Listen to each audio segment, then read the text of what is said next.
Hi, I'm so glad that you found me. There are so many different places that you could be right now, and you're here, so that's really exciting. I feel like I've been at a start point more than once in my life. I could have said that I was at the start of a few different times. Have you ever done that? It felt like you're at the starting point of something over and over again?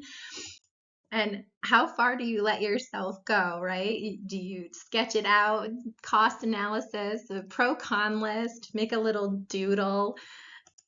I remember I used to try to write in poems before I was a published author, and it was just so hard getting everything exactly what you wanted it to be and not knowing all of the answers. And I would use different color inks in my poems, and I thought it was something beautiful and artistic. But not only can you give up on yourself, but other people can be discouraging as well. When I was writing one of my poems, my dad didn't like it as a young girl. He crumpled it up. And so something that I thought was beautiful all of a sudden had just gotten crumpled.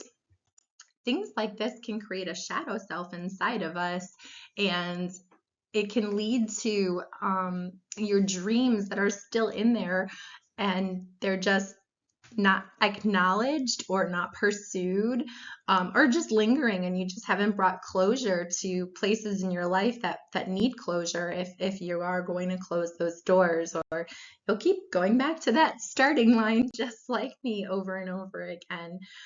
I grew up Christian, but my parents grew up Catholic. So one of the things that was interesting in this was the different lessons that come with spirituality when you start talking about shadow selves and things of that nature. And of course, what do caring religious parents do when their teenage daughter is showing signs of creativity?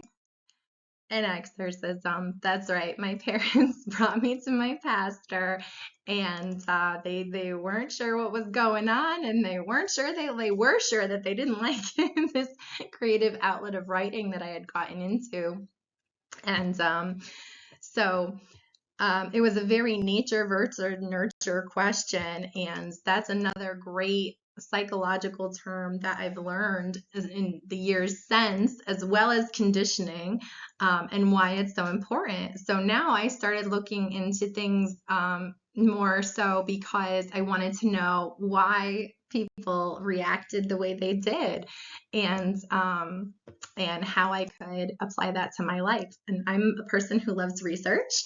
I took a closer look, and I hope that you will join me in this, that we can look at things from several different points of view, actually like flip some perspectives here on areas in your life that maybe you've been coasting by on or blowing up at, or maybe just feeling overwhelmed at different times in your life.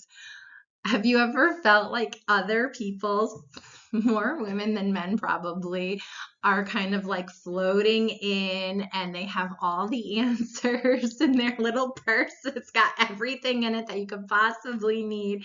And you're over here like tripping over your stuff and you're not sure you have everything. Can I borrow that? Like, it can create fear inside of us. The next time you want to go out, you're like, oh my gosh, is that Mary Poppins gonna be there? And it creates worry, anxiety, fear. And these programs, they're conditioned to run inside of us automatically. So we kind of get put on this autopilot, and we're not the ones sitting at that computer. That is a program, my friend. That is not you. That is not who you are.